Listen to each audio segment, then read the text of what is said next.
Let's get into it, baby.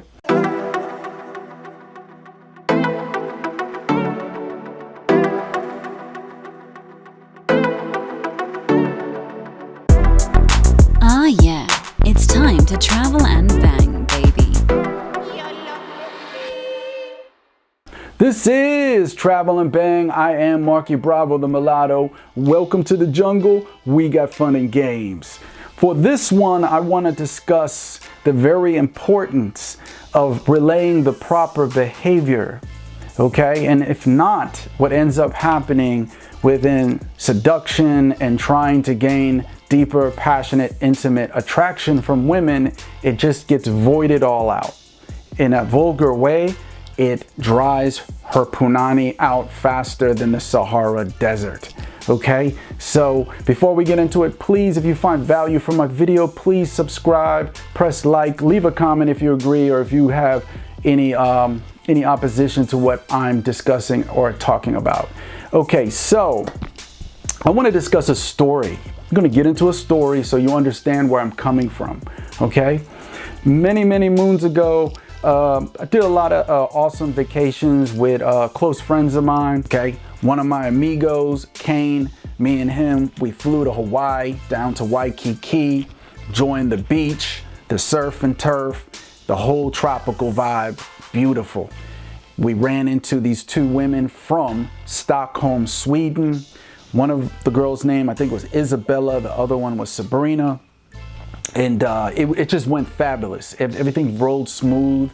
We were at the beach bar, drinking these fruity daiquiri drinks, high in alcohol content, laughing, joking, just building rapport. Because as we said, you have to build rapport. So the women get a vibe, a reference point of, you know, who you are as a man. You know what I mean? Because the woman will be gauging you through that point if they find you to be fuckable, especially in that situation, because these two women were college students from Stockholm, Sweden. Okay, it's everybody. I think any normal human being who, especially single, who goes on vacation, are really more susceptible to having what I call a vacation romance, meaning a temporary boom boom boom boom thing, you know, having a romantic interlude with someone on vacation, knowing that it's temporary, but it makes that memory much more memorable and enjoyable to think about or talk about.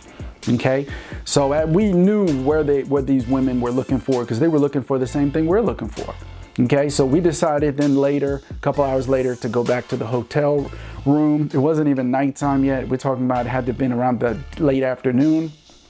I took Sabrina with me to my hotel room. Kane took Isabel with him to the other room. Okay, so this is how it goes. I'm just really, me and the girl are just really vibing together really well. So we're getting hot and heavy, you know what I mean? Strong, you know, strong petting going on in the genitalia area, if you know what I mean. Just very, a lot of passionate French kissing. Now, from my understanding, what happened in the other room with my friend was it wasn't going as he planned, okay? So all of a sudden, that woman decided she wasn't feeling it. She was just like, after a while. She kissed him a little bit, but then after a while, I think from my understanding, she stopped and she said, you know what? She grabbed her purse. She's like, I think I'm just gonna go back to my room. Not feeling well. So what does my best friend do? Because remember, he's like Don Juan DeMarco. He's a very, I would say no homo, okay? But he's a very attractive guy who gets a lot of attractive women. So this kind of stunned him when she said this.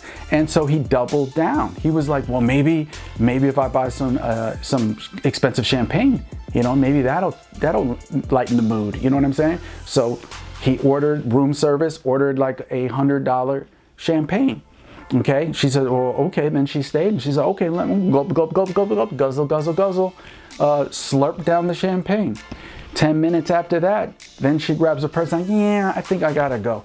Then he doubled down even more, and he was like, no. Hey, how about some oysters on the half shell? there. You know what I mean? How about some, hors d'oeuvres and oysters? And then she was like, well, okay. And he's thinking to himself, oh, oysters, aphrodisiac, that's gonna make her horny. Yeah, okay. So then the oysters came. She slurped those slimy suckers down, you know what I mean? After spritzing it with a lemon. Swallowed it like a pornographic whore swallows nut juice, okay? Semen, okay? She just loved them. Now, guess what happened? She got horny. She wanted to, she wanted to fuck him. No, of course not. She grabbed for a purse and said, you know what? I'm not feeling well, like I said, so I'm gonna go ahead and leave. She left, the door closed, and he felt very depressed. He felt very depressed because he kept doubling down. And he knocked on my hotel room door and, interrupted my interlude, my sexual escapade. And I saw how depressed. I've never seen him feeling that down and looking depressed like that. So, I did what a good friend does. Closed the door and I went into banging the other chick. No. I understood what's going on, so I asked Sabrina, hey, maybe we can continue this a little bit later, and she understood, okay? And then, you know what I mean, I put the rest of my clothes on, and we went down, hang out by the bar, me and my boy and my friend, and we discussed what happened. And I thought to myself, isn't that crazy? Somebody who's as confident as he is, you know what I mean? And even has the looks, the swagger. And isn't that crazy how when he kept doubling down, he literally I just spiraled into shit land. And, and it's just strange and awkward to see that happen to certain people. And you think it's not gonna happen to you. But it can happen to you, it can happen to anybody. The most confident, the most alpha male of the alpha dogs out here. It can happen, okay? And the moral to the story is you got to know when it's a lost cause. You have to know, for instance, as an analogy, when the Titanic is sinking, you have to know to get off. It's a lost cause. Just like certain wars shouldn't be fought. It's a lost cause. It's already preordained for certain people, hint, hint, in situations that they're going to get their ass handed to them. It's the same thing within the league of attraction and game. You don't double down when you already see the reality is it's not gonna go your way. Especially when you get a hard rejection like that.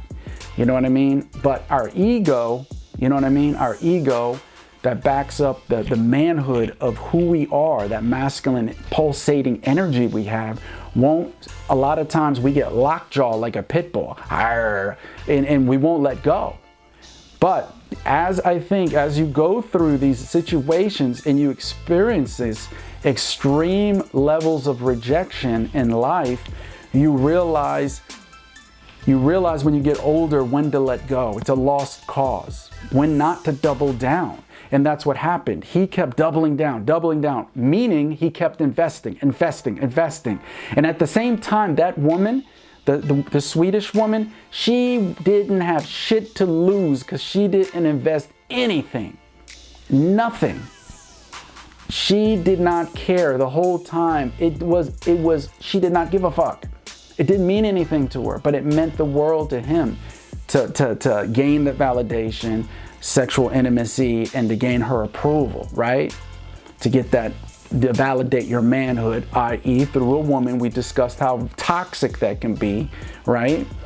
Nothing wrong with it when it's a mutual exchange of validations, but it's toxic when it's just you looking for it from somebody who doesn't want to give it to you. You know what I'm saying? So the main point is we have to watch out where we invest into. Because when you double down like that, right? What you do, you create this thing called the halo effect. The woman has this halo effect. she becomes worth more than she really is. You know what I mean? She becomes more grandioso, you know, more fabulous and beautiful and glamorous than she really is. Okay? Happened to another close friend of mine, Bailey in Kuwait. Started working at the times before I got in IT. I was still doing supply technician shit. We got stuck at some shitty fucking warehouse job working for the U.S. military, you know, doing logistics. And at the time, he had told me he was seeing this Thai. She was from Thailand, okay, and she was working for a Kuwaiti airline as a stewardess. And because he kept placating to her, placating, and kind of like giving off that, oh, whatever you want, baby, whatever you want, baby. Oh, I'm so into you, whatever you want, baby. She started then to go cold, you know, not returning his text messages or calls, you know, totally, you know, eventually it turned into getting ghosted, right? You understand where this makes these type of behavior, not to say this is correct, the way they treat men. It's not. It's toxic. It's wrong. It's fucked up. But this is the conclusion you have to understand, is certain behaviors will dry up the pussy faster than the Sahara Desert. It turns women off. Okay? And so you shouldn't double down. You shouldn't over placate. You understand? This is signs of desperation, of extreme thirst. You know what I mean? This is the emotional expressions of a beta male. You know what I mean? This turns women off. You know, in the beginning, when their vagina, right, gets tingly, you know, they feel this sexual, you know, weird feeling when they're around, you know, feeling really horny around your presence. But when you do this, it kills it all. They sense it. They can smell it and sense it, smell it in the blood, it like blood in the ocean water, like how a shark does. You know what I mean? You just can't hide it. Okay? So you want to stay away from these type of behaviors. You know what I mean? The over texting. You know what I mean? She texts you 2 words or a sentence. That doesn't mean then respond with a paragraph. You understand? This dries up the punani really fast. Why are you over investing in these conversations? Seeing that she's not getting back to you and you keep chasing her, keep trying to call her. This dries up her punani faster than the Sahara Desert, once again, because you're over investing. You know what I mean? It's okay to pursue, but you gotta know when to invest and then when to back up. Because when the woman doesn't invest back at all, you're screwed. Now, I understand in some of my videos, I say we live in a different time that you almost have to sometimes over pursue. But when I say over pursue, that just means you give a timeline between a 2-week buffer before you show back up and then you pursue. It doesn't mean to keep boom, boom, boom, boom, boom, boom, boom, boom, boom, boom, boom, boom. Are you there? Boom, boom, boom, boom. Are you there? You know what I mean? No. And this, we have to watch this. We have to watch this. This happened to me several years ago as well. You know, I've never been through this. I don't know if this woman had the magic pussy or what, but it was just the same thing. I just got really simpy and just really needy, and I was just so into her. And, you know, realizing because of where I was at in that time in life that there wasn't that many women out there like her, so that made her more appealing, more, you know, more grandioso than she really was. She's still a good person, but that's just the reality. And because I started acting in such a manner, right, over texting, over calling, treating her, putting her on a pedestal, she got turned off. And what ended up happening where we had sex at least once a week turned into not at all. It just turned into she was too busy to come by. I'm sorry, just too busy. I'm just too busy. Hey, what are you friend zoning me for? I'm not friend zoning you. What are you talking about? You know what I mean? Yeah, you know you're getting friend zoned. So what I'm trying to say is you get to an age where you understand that you have to analyze your behaviors. You understand? You have to analyze your behaviors. And we you know what I mean? We discussed of learning how not to be thirsty by taking this thirst that we have as men, this want, this desire to be with sexually intimate with a beautiful woman, and transmute it into other things.